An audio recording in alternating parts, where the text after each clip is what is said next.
وداود وسليمان إذ يحكمان في الحرث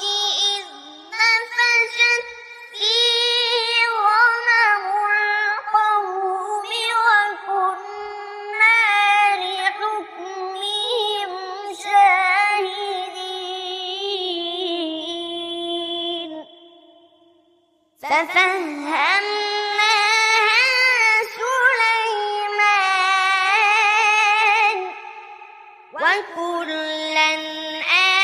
آتينا حكما وعلما وسخرنا